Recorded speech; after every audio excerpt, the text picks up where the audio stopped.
Hey guys, welcome back to my YouTube channel. I hope you all are doing well. Yes, ನಾನು last ವಿಡಿಯೋದಲ್ಲಿ ಹೇಳಿದ್ದೆ ನನ್ನ KCET exam experience document ವೆರಿಫಿಕೇಷನ್ಗೆ ಹೋದಾಗ ಅಲ್ಲಿ ಯಾವ ಥರ ಅನುಭವ ಆಗಿತ್ತು ಇದೆಲ್ಲನೂ ಕೂಡ ನಾನು ವಿಡಿಯೋದಲ್ಲಿ ಶೇರ್ ಮಾಡಿದ್ದೆ.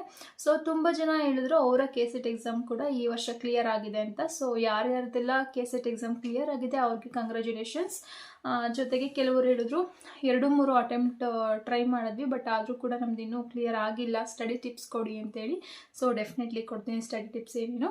ಜೊತೆಗೆ ಇನ್ನೂ ಕೆಲವರು ಹೇಳಿದ್ರು ಅಂದರೆ KCET ಎಕ್ಸಾಮಿಂದ ಏನು ಯೂಸ್ ಇದೆ ಅಂತ ಹೇಳಿದ್ರು. ಸೊ ಆ ಒಂದು KCET ಎಕ್ಸಾಮಿಂದ ಏನು ಯೂಸ್ ಇದೆ ಜೊತೆಗೆ ಸ್ಟಡಿ ಟಿಪ್ಸ್ ಬಗ್ಗೆ ಸೊ ಈ ವಿಡಿಯೋದಲ್ಲಿ ಅದನ್ನು ಹೇಳ್ತಾ ಹೋಗ್ತೀನಿ. ಯಾವ ಸಬ್ಜೆಕ್ಟಲ್ಲಿ ಮಾಸ್ಟರ್ಸ್ ಮಾಡಿರ್ತೀವಿ ಅಥವಾ ನಾವು ಯಾವ ಸಬ್ಜೆಕ್ಟಲ್ಲಿ ಪೋಸ್ಟ್ ಗ್ರ್ಯಾಜುಯೇಷನ್ ಅಥವಾ PGನ ಮಾಡಿರ್ತೀವಿ ಆ ಒಂದು ಸಬ್ಜೆಕ್ಟಲ್ಲಿ ನಾವು KCET ಅಥವಾ NETಯನ್ನು ಕ್ಲಿಯರ್ ಮಾಡ್ಕೊಳ್ಬೇಕಾಗುತ್ತೆ. ಈ ರೀತಿ KCET ಅಥವಾ NETಯನ್ನು ಕ್ಲಿಯರ್ ಮಾಡಿಕೊಂಡಾಗ ನಾವು ಅಂದರೆ ಗೌರ್ನಮೆಂಟಿಂದ ಯಾವಾಗ ಅಸಿಸ್ಟೆಂಟ್ ಪ್ರೊಫೆಸರ್ ಹುದ್ದೆಗಳಿಗೆ ಅಥವಾ ಜಾಬ್ಗಳಿಗೆ ರಿಕ್ರೂಟ್ಮೆಂಟ್ಗೆ ಕಾಲ್ ಫರ್ ಆಗುತ್ತೆ, ಆಗ ನಾವು ಆ ಒಂದು ಜಾಬ್ಗೆ ಅಪ್ಲೈ ಮಾಡೋಕ್ಕೆ ಎಲಿಜಿಬಲ್ ಆಗ್ತೀವಿ. ಇನ್ ಕೇಸ್ ಏನಾದರೂ ನಾವು KCET ಅಥವಾ UGC ನೆಟ್ಟನ್ನು ಕ್ಲಿಯರ್ ಮಾಡಿಕೊಂಡ್ರೆ ಎರಡರಲ್ಲಿ ಯಾವ್ದಾದ್ರು ಒಂದಾದರೂ ಕ್ಲಿಯರ್ ಆಗಬೇಕು.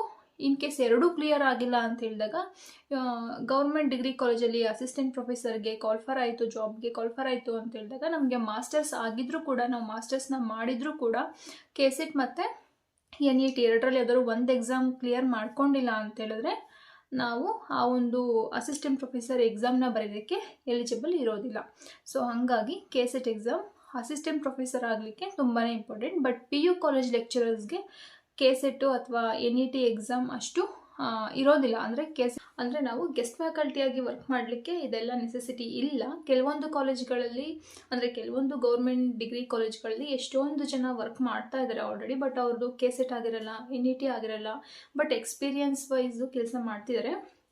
ಬಟ್ ನಾವು ಗೌರ್ನಮೆಂಟಿಂದ ಏನು ರಿಕ್ರೂಟ್ಮೆಂಟ್ ಆಗುತ್ತೆ ಅಸಿಸ್ಟೆಂಟ್ ಪ್ರೊಫೆಸರ್ಗೆ, ಆಗ ಆ ಒಂದು ಜಾಬ್ಗೆ ಅಪ್ಲೈ ಮಾಡಿಕೊಂಡು ಎಕ್ಸಾಮ್ ಬರೆದು ಅಸಿಸ್ಟೆಂಟ್ ಪ್ರೊಫೆಸರ್ ಆಗಿ ಆಯ್ಕೆ ಆಗಬೇಕು ಅಂತ ಹೇಳಿದ್ರೆ ನಮಗೆ UGC ನೆಟ್ ಅಥವಾ KCET ಎರಡರಲ್ಲಿ ಒಂದು ಎಕ್ಸಾಮ್ ಕ್ಲಿಯರ್ ಆಗಿರಲೇಬೇಕು. ಸೊ ಎಸ್, KCET ಎಕ್ಸಾಮ್ ಯಾಕೆ ಬೇಕು ಅನ್ನೋದಕ್ಕೆ ಉತ್ತರ ಸಿಕ್ಕಿದೆ ಅನ್ಕೋತೀನಿ. ದೆನ್ KCET ಎಕ್ಸಾಮ್ ಪ್ಯಾಟ್ರನ್ ಬಂದು 2 ಪೇಪರ್ ಇರುತ್ತೆ. ನನಗೆ ಟೋಟಲ್ 300 ಮಾರ್ಕ್ಸ್ಗೆ ಬರೀಬೇಕು. ಪೇಪರ್ 1 ಬಂದು ಜನರಲ್ ಸ್ಟಡೀಸ್ ಪೇಪರ್ ಆಗಿರುತ್ತೆ. ಪೇಪರ್ 2 ಅಥವಾ ಪೇಪರ್ 2 ಬಂದು ನಮಗೆ ಸಬ್ಜೆಕ್ಟ್ ವೈಸ್ ನಾವು ಯಾವ ಸಬ್ಜೆಕ್ಟಲ್ಲಿ ಮಾಸ್ಟರ್ಸ್ ಮಾಡ್ಕೊಂಡಿರ್ತೀವಿ ಆ ಸಬ್ಜೆಕ್ಟ್ಗೆ ಸಂಬಂಧಪಟ್ಟಂತಹ ಕ್ವಶನ್ಸ್ಗಳು ಪೇಪರ್ 2ನಲ್ಲಿ ಇರುತ್ತೆ. Paper 1 general studies, paper 2 subject paper ಆಗಿರುತ್ತೆ. ಪೇಪರ್ 1ನಲ್ಲಿ ನಮಗೆ 50 ಕ್ವಶನ್ಸ್ ಇರುತ್ತೆ, 100 ಮಾರ್ಕ್ಸ್. ಅಂದರೆ 50 ಕ್ವಶನ್ಸ್ ಅಂತ ಹೇಳಿದ್ರೆ each questions carry 2 marks. So 50 ಕ್ವಶನ್ಗೆ 100 ಮಾರ್ಕ್ಸ್ ಇರುತ್ತೆ. ಇನ್ನು ಪೇಪರ್ 2 200 ಮಾರ್ಕ್ಸ್ಗೆ ಅಲ್ಲಿ 100 ಕ್ವಶನ್ಸ್ ಇರುತ್ತೆ, each questions carry 2 marks. So total 300. Paper 1ಇಂದ 100 ಮಾರ್ಕ್ಸು, 50 ಕ್ವಶನ್ಸ್ ಇರುತ್ತೆ. ಪೇಪರ್ 2ನಲ್ಲಿ 100 ಕ್ವಶನ್ಸ್ ಇರುತ್ತೆ, 200 ಮಾರ್ಕ್ಸ್ ಇರುತ್ತೆ. ಸೊ ಪೇಪರ್ 1 ಬಂದು ಜನರಲ್ ಸ್ಟಡೀಸ್ ಅಂತ ಹೇಳಿದ್ರೆ ನಾವು ಕರೆಂಟ್ ಅಫೇರ್ಸ್ ಎಲ್ಲ ಕೇಳ್ತಾನೆ, ಜಿಯೋಗ್ರಫಿ, ಹಿಸ್ಟ್ರಿ, ಸೈನ್ಸು ತುಂಬ ಕೇಳ್ತಾನೆ, ಮೆಂಟಲ್ ಅಬಿಲಿಟಿ ಕ್ವಶನ್ಸ್ಗಳೆಲ್ಲ ಜಾಸ್ತಿ ಇರುತ್ತೆ, ಕರೆಂಟ್ ಅಫೇರ್ಸ್ ಎಲ್ಲ ಸಿಕ್ಕಾಪಟ್ಟೆ ಕ್ವಶನ್ಸ್ ಕೇಳ್ತಾನೆ. ಈ ರೀತಿ ಎಲ್ಲ ನಾವು ಮುಂಚೆನೇ ಅಂದ್ಕೊಂಡ್ಬಿಡ್ತೀವಿ, ಬಟ್ ಅದೇನೂ ಇರಲ್ಲ. ಜನರಲ್ ಸ್ಟಡೀಸ್ ಪೇಪರಲ್ಲಿ ನಾವು ಏನು ಓದ್ಕೊಂಡು ಹೋಗಿರ್ತೀವಿ ಎಲ್ಲ ಅದಕ್ಕೆ ತದ್ವಿರುದ್ಧವಾಗಿರುತ್ತೆ. ಸೊ ಎಸ್, ಮತ್ತು KCET ಎಕ್ಸಾಮಲ್ಲಿ ಒಂದು ನಮಗೆ ಪ್ಲಸ್ ಪಾಯಿಂಟ್ ಏನು ಅಂತ ಹೇಳಿದ್ರೆ ಇಲ್ಲಿ ನೆಗೆಟಿವ್ ಇರೋದಿಲ್ಲ. ಅಂದರೆ ನಾವು ಕ್ವಶನ್ ಇನ್ ಕೇಸ್ ಏನಾದರೂ ಯಾವುದೋ ಒಂದು ಕ್ವಶನ್ ತಪ್ಪಾಯಿತು ಅಂದ ತಕ್ಷಣ ಅದಕ್ಕೆ ನೆಗೆಟಿವ್ ಕಳೆದ್ಬಿಡ್ತಾರೆ, ಮಾರ್ಕ್ಸ್ ನಮ್ಗೆ ಕಮ್ಮಿ ಆಗೋಗ್ಬಿಡುತ್ತೆ. ಆ ರೀತಿ ಏನೂ ಇರೋಲ್ಲ. ಸೊ ಒಂದೆರಡು ಕ್ವಶನ್ಸ್ಗಳು ತಪ್ಪಾದರೂ ಏನೂ ತೊಂದರೆ ಇಲ್ಲ, ಯಾಕಂದರೆ ನೆಗೆಟಿವ್ ಇರೋದಿಲ್ಲ ಹಾಗಾಗಿ. ಬಟ್ ಫಸ್ಟ್ ಪೇಪರ್ ಏನು ಜನರಲ್ ಪೇಪರ್ ಅಥವಾ ಜನರಲ್ ಸ್ಟಡೀಸ್ ಪೇಪರ್ ಏನಿರುತ್ತೆ ಆ ಒಂದು ಪೇಪರಲ್ಲಿ ನಾವು ಮ್ಯಾಕ್ಸಿಮಮ್ 40+ ಕ್ವಶನ್ಸ್ಗಳನ್ನ ರೈಟ್ ಮಾಡ್ಬೋದು. ಅಂದರೆ ಸರಿಯಾಗಿರೋ ಆನ್ಸರ್ಗಳನ್ನ ನಾವು 40+ ಅಷ್ಟು ಬರಿಬೋದು. ಬಟ್ ನಾವು ಏನು ಮಾಡ್ತೀವಿ ಅಂದರೆ ಫಸ್ಟು ಅಟೆಂಪ್ಟಲ್ಲಿರೋರು ಏನು ಮಾಡ್ತಾರೆ ಅಂದರೆ ಅವ್ರಿಗೆ ಒಂಥರ ಓವರ್ ಕಾನ್ಫಿಡೆನ್ಸ್. ಈವನ್ ನನಗೂ ಕೂಡ ನಂದು ಸೆಕೆಂಡ್ ಅಟೆಂಪ್ಟಲ್ಲಿ ಕ್ಲಿಯರ್ ಆಗಿದ್ದು. ಸೊ ಫಸ್ಟ್ ಅಟೆಂಪ್ಟಲ್ಲಿ ನನಗೂ ಕೂಡ ಓವರ್ ಕಾನ್ಫಿಡೆನ್ಸ್, ಪಾಸ್ ಮಾಡ್ತೀನಿ, ಜನರಲ್ ಸ್ಟಡೀಸ್ ತಾನೆ, ನಾನು ಓದಿಲ್ಲದೆ ಇರೋ ಕರೆಂಟ್ ಅಫೇರ್ಸಾ, ನನಗೆ ಗೊತ್ತಿಲ್ಲದೆ ಇರೋ ಸೈನ್ಸ್, ನನಗೆ ಗೊತ್ತಿಲ್ಲದೆ ಇರೋ ಹಿಸ್ಟ್ರಿನಾ, ಈ ರೀತಿ ಅಂದ್ಕೊಂಡೆ ನಾನು ಎಕ್ಸಾಮ್ ಹಾಲ್ಗೆ ಹೋಗಿ ಕೂತ್ಕೊಂಡು ಅಟೆಂಡ್ ಮಾಡಿದ್ದು. ಬಟ್ ನಾನು ಪೇಪರ್ 1 ಫಸ್ಟ್ ಅಟೆಂಪ್ಟಲ್ಲಿ ನಂದು 32 ಏನೋ ರೈಟ್ ಆಗಿತ್ತು ಅಷ್ಟೇ, ಓನ್ಲಿ 32 ಅಷ್ಟೇ ರೈಟ್ ಆಗಿದ್ದು. ಮೇನ್ ಥಿಂಗ್ ಏನು ಅಂತ ಹೇಳಿದ್ರೆ ನಾವು ಎಕ್ಸಾಮ್ ಹಾಲ್ಗೆ ಹೋದಾಗ ಕ್ವಶನ್ ಪೇಪರ್ ನೋಡಿದಾಗ ನರ್ವಸ್ ಆಗಬಾರ್ದು. ಅಥವಾ ಸ್ಟಾರ್ಟಿಂಗ್ ಯಾವುದೋ ಒಂದು 5-6 ಕ್ವಶನ್ಸ್ಗಳು ತುಂಬ ಟಫ್ ಇದೆ, ನಮಗೆ ಕ್ವಶನ್ಸ್ಗಳಿಗೆ ಆನ್ಸರೇ ಗೊತ್ತಿಲ್ಲ ಅಂದಾಗ ನಾವು ಫುಲ್ ನರ್ವಸ್ ಆಗಿಬಿಡ್ತೀವಿ. ಈ ಕ್ವಶನ್ಸ್ಗಳಿಗೆ ನಮಗೆ ಆನ್ಸರೇ ಗೊತ್ತಿಲ್ಲ, ಮುಂದೆ ಇರೋ ಕ್ವಶನ್ಸ್ಗಳಿಗೆ ನಮಗೆ ಆನ್ಸರ್ ಗೊತ್ತಿರುತ್ತೆ, ಬಟ್ ನಾವು ಫಸ್ಟೇ ನರ್ವಸ್ ಆಗಿಬಿಟ್ರೆ, ಕ್ವಶನ್ಸ್ಗಳಿಗೆ ಆನ್ಸರ್ ಗೊತ್ತಿಲ್ಲ ಅಂತ ನರ್ವಸ್ ಆಗಿಬಿಟ್ರೆ ಪೂರ್ತಿ ಪೇಪರ್ನ ನಾವು ಆನ್ಸರ್ ಗೊತ್ತಿದ್ರು ಕೂಡ ತಪ್ಪು ಹಾಕ್ಬಿಡ್ತೀವಿ. ಈವನ್ ನಾನು ಕೂಡ ಎರಡು ಕ್ವಶನ್ಸ್ಗಳನ್ನ ಈ ಟೈಮ್ ಅಂದರೆ ಸೆಕೆಂಡ್ ಅಟೆಂಪ್ಟಲ್ಲೇ 2 ಕ್ವಶನ್ಸ್ಗಳನ್ನ ಹಾಗೆ ಮಾಡಿದ್ದೆ. ಕ್ಯೂ ಆರ್ ಕೋಡ್ನ ವಿಸ್ತೃತ ರೂಪ ಅಂತ ಏನೋ ಕೇಳಿದರು. ಸೊ ಅದನ್ನು ನಾನು ಆನ್ಸರ್ ಗೊತ್ತಿತ್ತು ನನಗೆ, ಬಟ್ ನಾನು ಆನ್ಸರ್ ಗೊತ್ತಿದ್ರು ಕೂಡ ಓದ್ಕೋಬೇಕಾದ್ರೆ ಸರಿಯಾಗಿರೋ ಆನ್ಸರ್ನೇ ಓದ್ಕೊಂಡಿದ್ದೀನಿ. ಬಟ್ ಬರೀಬೇಕಾದ್ರೆ ಅಂದರೆ ಟಿಕ್ ಮಾಡಬೇಕಾದ್ರೆ ಬೇರೆ ಇನ್ನೇನಕ್ಕೋ ಟಿಕ್ ಮಾಡಿಬಿಟ್ಟಿದ್ದೀನಿ. ಲಾಸ್ಟಲ್ಲಿ ನೆನಪಿಸ್ಕೊಂಡು ಚೆಕ್ ಮಾಡಿದ್ರೆ ನಾನು ತಪ್ಪಾಗ್ಬಿಟ್ಟಿದ್ದೀನಿ ಅಂತ ಗೊತ್ತಾಯ್ತು. ಸೊ ಹಂಗಾಗಿ ನಾವು ನರ್ವಸ್ ಆಗಬಾರ್ದು. ಅಂದರೆ ಅಲ್ಲಿ ಎಷ್ಟೇ ಕ್ವಶನ್ಸ್ಗಳಿದ್ರು, ನಮಗೆ ಗೊತ್ತಿಲ್ಲದಿರೋ ಕ್ವಶನ್ಸ್ಗಳಿದ್ರೂ ಕೂಡ ನಾವು ಅದನ್ನು ತಲೆ ಕೆಡಿಸ್ಕೊಳಕ್ಕೆ ಹೋಗ್ಬಾರ್ದು. ಜಾಸ್ತಿ ನಮ್ಮ ಮೈಂಡ್ಗೆ ಸ್ಟ್ರೆಸ್ ಕೊಡೋಕೆ ಹೋಗ್ಬಾರ್ದು ಎಕ್ಸಾಮ್ ಹಾಲಲ್ಲಿ. ಓಕೆ, ಅದು ಗೊತ್ತಿಲ್ವ ಕ್ವಶನ್, ಆಮೇಲೆ ನೋಡೋಣ.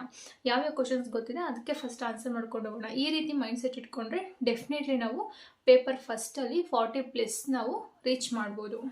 ಇನ್ನು ಪೇಪರ್ 2 ನಮ್ಮ ಸಬ್ಜೆಕ್ಟ್ ವೈಸ್ ನಾವು ಯಾವ ಸಬ್ಜೆಕ್ಟನ್ನ ತೊಗೊಂಡಿರ್ತೀವಿ ಆ ಸಬ್ಜೆಕ್ಟ್ ರಿಲೇಟೆಡ್ ಆಗಿರುವಂತಹ ಕ್ವಶನ್ಸ್ಗಳು 100 ಕ್ವಶನ್ಸ್ ಇರುತ್ತೆ. 100 ಕ್ವಶನ್ಸ್ 200 ಮಾರ್ಕ್ಸ್ಗೆ ಇರುತ್ತೆ. ಈಚ್ ಕ್ವಶನ್ ಕ್ಯಾರಿ 2 ಮಾರ್ಕ್ಸ್ ಆಗಿರುತ್ತೆ. ಸೊ ನಾವು ಒಂದು ಕ್ವಶನ್ ಅಟೆಂಡ್ ಮಾಡಿದ್ರೆ 2 ಮಾರ್ಕ್ಸ್ ನಮಗೆ ಸಿಗುತ್ತೆ. ಅಂದರೆ ಒಂದು ಕ್ವಶನ್ಗೆ ನಾವು ರೈಟ್ ಮಾರ್ಕ್ ಹಾಕಿದ್ರೆ ಅಥವಾ ರೈಟ್ ಆಗಿರುವಂತಹ ಆನ್ಸರ್ನ ಬರೆದ್ರೆ ನಮಗೆ 2 ಮಾರ್ಕ್ಸ್ ಸಿಗುತ್ತೆ. ಸೊ ಈ ಒಂದು ಸೆಕೆಂಡ್ ಪೇಪರ್ ಸಬ್ಜೆಕ್ಟ್ ಪೇಪರ್ ಏನಿದೆ ಆ ಒಂದು ಪೇಪರ್ನ ಈಗ ಪ್ರೆಸೆಂಟ್ ಯಾರ್ಯಾರು ಮಾಸ್ಟರ್ಸ್ನ ಮಾಡ್ತಾ ಇರ್ತಾರೆ, ಆಲ್ರೆಡಿ ಅದು ಸ್ಟಡೀಸಲ್ಲಿ ಮಾಸ್ಟರ್ಸಲ್ಲಿ ಯಾರ್ಯಾರು ಇರ್ತಾರೆ, ಸೊ ಅಂಥವ್ರಿಗೆ ಒಂದು ಸೆಕೆಂಡ್ ಪೇಪರ್ ತುಂಬಾ ಈಸಿ ಆಗುತ್ತೆ. ಬಿಕಾಸ್ ಅವರು ಕ್ಲಾಸಲ್ಲೂ ಅಂದರೆ ಕಾಲೇಜಲ್ಲೂ ಕೂಡ ಕ್ಲಾಸ್ಗಳನ್ನ ಕೇಳ್ತಾ ಇರ್ತಾರೆ. ಆ ಒಂದು ಸಬ್ಜೆಕ್ಟ್ಗೆ ಸಂಬಂಧಪಟ್ಟಂತಹ ವಿಷಯಗಳನ್ನೆಲ್ಲ ಕೇಳ್ತಾ ಇರ್ತಾರೆ ಕ್ಲಾಸಲ್ಲೂ ಕೂಡ. ಸೊ ಆಲ್ಮೋಸ್ಟ್ ಅದೇ ವಿಷಯಗಳನ್ನ ಎಕ್ಸಾಮಲ್ಲಿ ಕೂಡ ಕ್ವಶನ್ ಟೈಪಲ್ಲಿ ಕೇಳಿರ್ತಾರೆ.